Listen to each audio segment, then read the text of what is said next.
আমি 2016 সালে এই মাদ্রাসায় ভর্তির সুযোগ পেয়েছিলাম। 2016 সাল থেকে 18 সাল পর্যন্ত আলিমে আমি এখানে পড়াশোনা করেছি। আমার আলিমে পড়াশোনা করার এই 2 বছরের সময় ছিল আমার জীবনের সবচেয়ে সোনালী সময়। আমি এরপরে ঢাকা বিশ্ববিদ্যালয়ে পড়ার সুযোগ পেয়েছি। এর পাশাপাশি ফাজিল এবং কামিলে পড়ার সুযোগ পেয়েছি ঢাকা আলিয়া মাদ্রাসায়।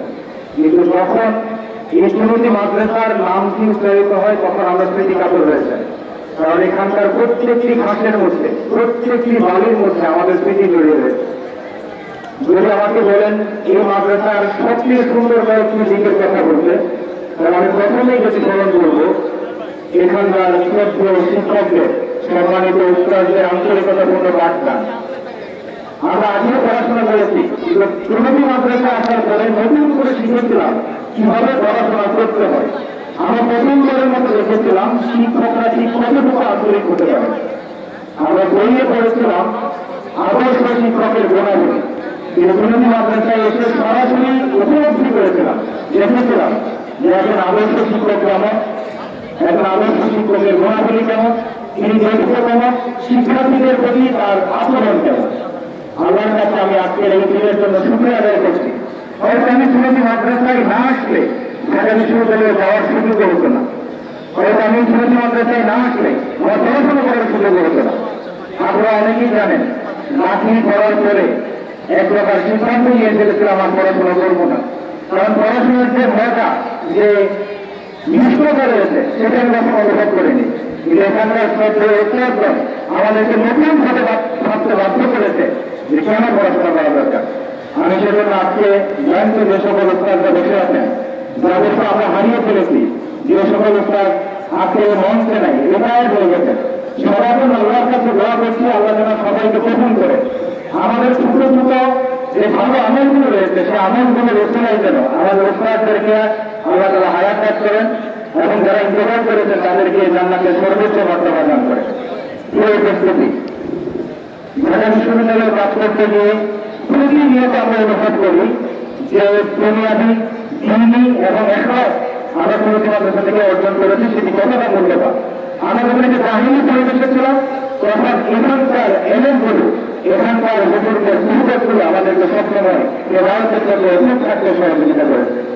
যখনই আমরা কোনো বিপদে যাওয়ার সুযোগ তৈরি হয়েছে তখনই উস্তাদদেরকে নসিহতগুলো আমাদেরকে স্মরণ করিয়ে দিয়েছে যে পৃথিবীর যেই প্রান্তেই থাকুক না কেন আল্লাহর উপস্থিতি হিসেবে অনুধাবন করে যেন আমরা সঠিক পথে চলতে পারি।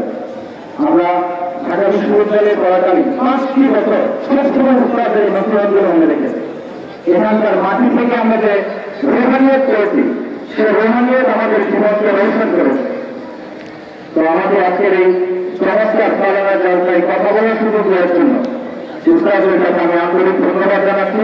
সত্যিকার অর্থে এখানে কথা বলার কোনো যোগ্যতা, ন্যূনতম যোগ্যতাও আমার নেই। তারপরে উস্তাদের যে আন্তরিকতা, সেই আন্তরিকতাকে আমি হৃদয় থেকে অনুভব করেছি এবং সেটার জন্য আল্লাহ তাআলার দোয়া করছি। আল্লাহ পাক যেন আমাদের উস্তাদদেরকে ইমানে, আমলে এবং যোগ্যতায় পৃথিবীর শ্রেষ্ঠ উস্তাদের কাতারে শামিল করেন। আল্লাহুম্মা আমিন। এবং এর সাথে এই মাদ্রাসাকে যেন আল্লাহ পাক কিয়ামত পর্যন্ত জারি রাখেন এবং এই মাদ্রাসা থেকে যেন পৃথিবীকে নেতৃত্ব দেওয়ার মতো যোগ্য, ইমানদার এবং সৎ আলেম এখান থেকে তৈরি হয়, সেটার জন্য আল্লাহ তাআলার কাছে দোয়া করছি।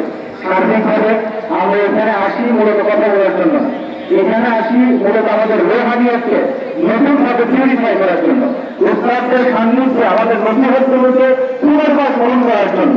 এই মাদ্রাসার যে রৌশনী, যে আলো, সেই আলোটাকে নিজের জীবনে ধারণ করে পুনর্বার উজ্জীবিত হওয়ার জন্য আমরা এখানে আসি।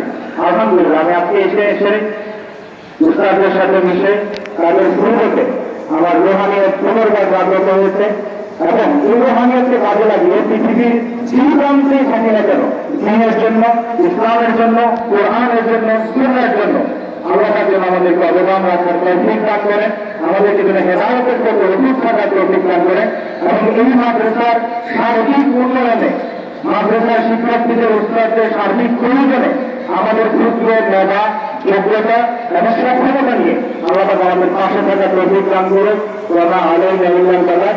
এই বার্ষিক সালানা জলসার সফলতা কামনা করে আমি আমার কথা শেষ করছি। আসসালামু আলাইকুম ওয়া রাহমাতুল্লাহ।